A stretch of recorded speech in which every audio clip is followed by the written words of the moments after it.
Ada yang lain yang bersaksi tentang aku, dan aku tahu bahwa kesaksian yang diberikannya tentang aku adalah benar. Kamu telah mengirim utusan kepada Yohanes, dan ia telah bersaksi tentang kebenaran. Tetapi aku tidak memerlukan kesaksian dari manusia, namun aku mengatakan hal ini supaya kamu diselamatkan. Yohanes adalah pelita yang menyala dan bercahaya, dan kamu hanya mau menikmati seketika saja cahayanya itu.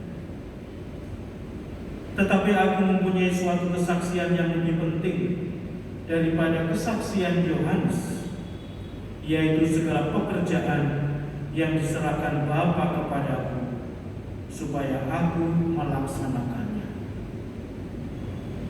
Pekerjaan itu jualah yang sekarang kukerjakan, dan itulah yang memberi kesaksian tentang aku, bahwa Bapa yang mengutus aku, Dialah yang bersaksi tentang aku. Kamu tidak pernah mendengar suaranya, rupanya pun tidak pernah kamu lihat, dan firman-Nya tidak menetap di dalam dirimu, sebab kamu tidak percaya kepada Dia yang diutusnya. Kamu menyelidiki kitab-kitab suci, sebab kamu menyangka bahwa olehnya kamu mempunyai hidup yang kekal.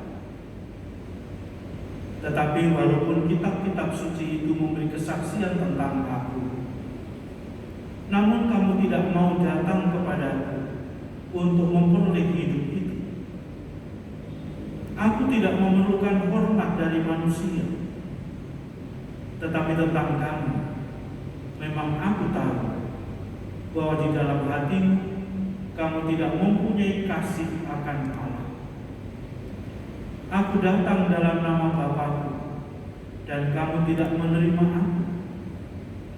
Jikalau orang lain datang atas namanya sendiri, kamu akan menerima dia. Bagaimanakah kamu dapat percaya karena kamu menerima hormat seorang dari orang lain, tetapi tidak mencari hormat yang datang dari Allah yang Esa? Jangan kamu menyangka bahwa aku akan mendakwa kamu di hadapan Bapa. Yang mendakwa kamu adalah Musa, yaitu Musa yang kepadanya kamu menaruh pengharapan.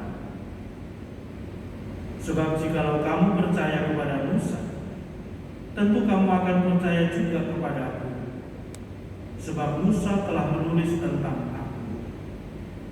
Tetapi jikalau kamu tidak percaya akan apa yang ditulis oleh Musa, bagaimanakah kamu akan percaya akan apa yang aku katakan? Demikianlah sabda Tuhan.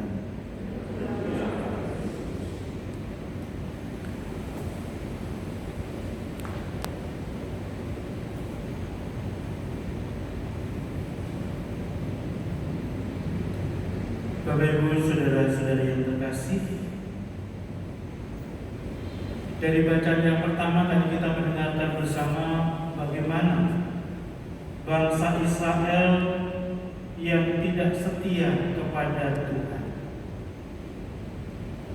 Mereka meninggalkan Allah yang Maha Rahim itu dengan perilaku yang baik, dengan perilaku yang rusak, yang bertentangan dengan kehendak dan perintah Allah. Dan lagi mereka juga kemudian menyembah berhala. Dan karena itu tadi diceritakan mereka membuat lembu tuangan, di mana mereka bisa menyembahnya, tapi juga bisa mempersembahkan kurban. Dan apa yang dilakukan oleh mereka ini membuat murka Allah. Dan Allah sudah memikirkannya bahwa sebaiknya bangsa yang demikian ini tidak perlu ada. Mereka perlu dihukum, dibinasakan. Dan Musa sebagai seorang nabi, seperti yang kita ketahui bahwa nabi itu menjadi mulut Allah. Bagaimana Allah menyampaikan kehendaknya kepada bangsa manusia. Tetapi nabi juga menjadi mulut manusia, menjadi perantara manusia untuk menyampaikan segala keluhan, permohonan-permohonan kepada Allah. Itulah perannya. Dan Musa menyadari perannya sebagai seorang nabi, maka dia memohon belas kasihan Allah. Jangan sampai bangsa yang tersisa ini dibinasakan. Dan nampaknya permohonan Musa itu dikabulkan oleh Allah. Allah tidak lagi memperhitungkan kejahatan mereka, tidak lagi memperhitungkan dosa-dosa mereka, dan lebih memberikan peluang, lebih memberikan waktu untuk memperbaiki kehidupan mereka menjadi kehidupan yang menyelamatkan. Dari sana menjadi jelas bahwa Allah itu adalah Allah yang berbelas kasih, Allah yang penuh ampun. Dan Allah yang berbelas kasih itu juga nyata di dalam diri Yesus.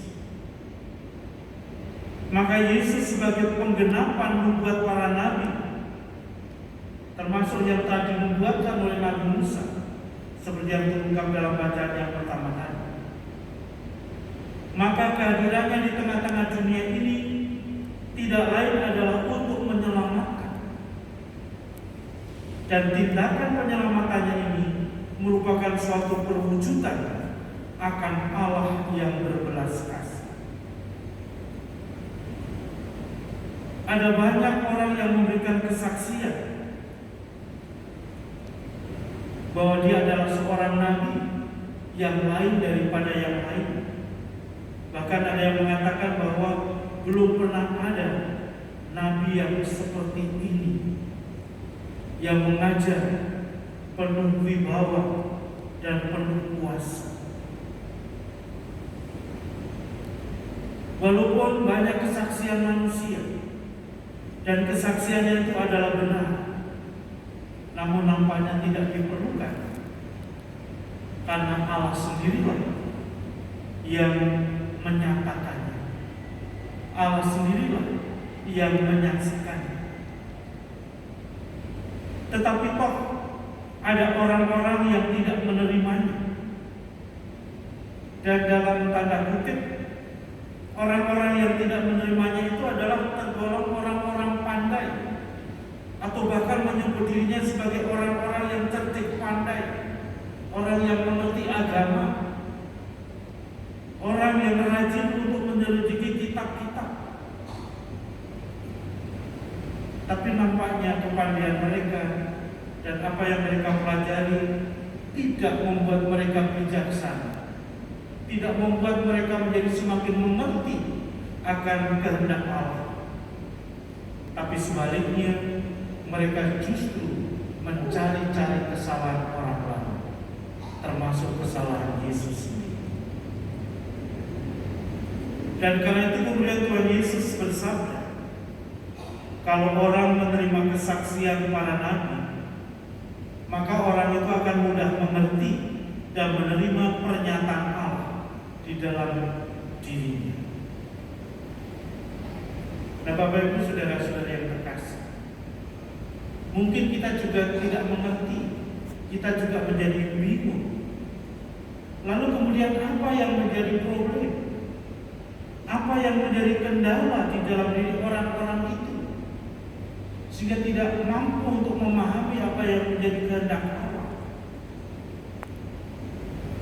Dan nampaknya mereka terlalu sibuk dengan pikiran-pikiran mereka sendiri. Mereka terlalu sibuk mencari kehormatan, terlalu sibuk untuk mencari popularitas. Sementara yang dibutuhkan adalah keterbukaan pikiran dan hati, sehingga siap menerima yang baru dan siap pula untuk berubah. Selama orang tidak mempunyai keterbukaan, pertama pasti tidak akan mengerti. Karena tidak mengerti, maka juga tidak mengerti apa yang mau diterima, apalagi sampai merubah kehidupannya. Oleh karena itu, Bapak Ibu saudara-saudara yang dikasih, semoga mendengarkan pada malam hari ini semakin memberdayakan kita. Sabda Tuhan membuat kita semakin berdaya, karena kita adalah orang-orang yang mau membuka diri, membuka hati kita untuk dibentuk oleh Tuhan sendiri lewat Roh-Nya, sehingga kita masing-masing melalui peran dan fungsi kita masing-masing, kita bisa menjadi perwujudan kerahiman kasih Allah. Dan hal itu bukan hanya kita sendiri yang merasakan, tapi juga orang-orang di sekitar kita, orang-orang kita jumpai, keluarga kita masing-masing juga bisa merasakan, mengalami kerahiman Allah itu lewat sikap-sikap kita, tutur kata, dan perilaku kita. Semoga Tuhan memberkati kita sekalian. Amin. Bapak Ibu saudara-saudara yang dikasih, setelah kita bersama-sama mendengarkan sabda Tuhan, mari kita bangkit berdiri, kita bersama-sama memperbaharui syahadat iman kepercayaan kita. Aku percaya akan Allah, Bapa yang Maha Kuasa, Pencipta langit dan bumi, akan Yesus Kristus putranya yang keluar Tuhan kita, yang dikandung dari Roh Kudus, dilahirkan oleh perawan Maria, yang menderita sengsara dalam pemerintahan Pontius Pilatus, disalibkan, wafat dan dimakamkan, yang turun ke tempat penantian, pada hari ketiga bangkit dari antara orang mati, yang naik ke surga, duduk di sebelah kanan Allah Bapa yang Maha Kuasa. Dari situ Dia akan datang mengadili orang yang hidup dan yang mati. Aku percaya akan Roh Kudus, Gereja Katolik yang kudus, persekutuan para mementingkan keselamatan seluruh rakyatnya, agar dunia kami menjadi damai. Marilah kita mohon, kabulkanlah doa kami ya Tuhan.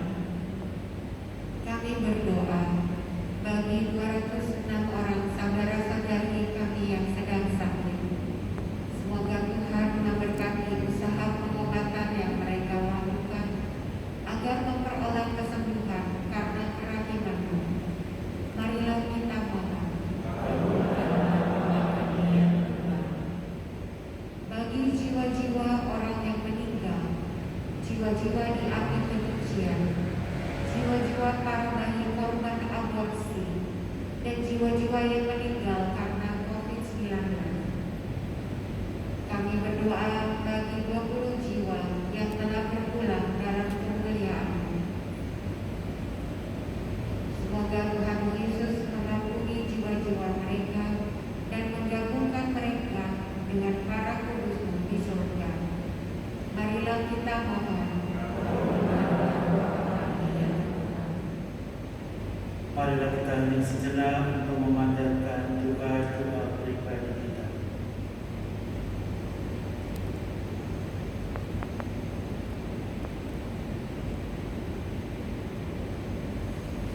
Dan secara khusus kita bersyukur atas misa kerahiman Tuhan pada hari ini. Kiranya Allah yang Maha Rahim senantiasa memberkati kita sekalian. Marilah kita mohon. Kita juga berdoa untuk keselamatan jiwa bagi Ibu Ratnasari yang telah dipanggil oleh Tuhan 5 hari yang lalu. Dan juga berdoa untuk keselamatan kekal bagi Ibu Runai Mas Anu serta Opa Angkok. Juga mohon kerahiman Tuhan untuk Bapak Lili Cendrawati, Punggung IPD, Bapak Odi, Dufan Syukur. Bila Tuhan mengampuni akan segala kesalahan dan dosa mereka. Dan juga mohon kiraiman Tuhan untuk Bang Desire Mantana, Bapak Haryati S, Bapak Hetri Suprato, Bapak Ikimio, Ibu Janet Bino. Bila Tuhan mengampuni akan segala kesalahan dan dosa mereka, sehingga mereka diperkenankan untuk menikmati kebahagiaan abadi di surga. Marilah kita ya Tuhan, berikanlah permohonan-permohonan yang sempat kami unjukkan di hadapan. Engkau sendiri mengetahui apa yang terbaik di dalam kehidupan kami. Maka kami serahkan seluruh kehidupan kami di dalam penyelenggaraan demi Kristus Tuhan dan pengantar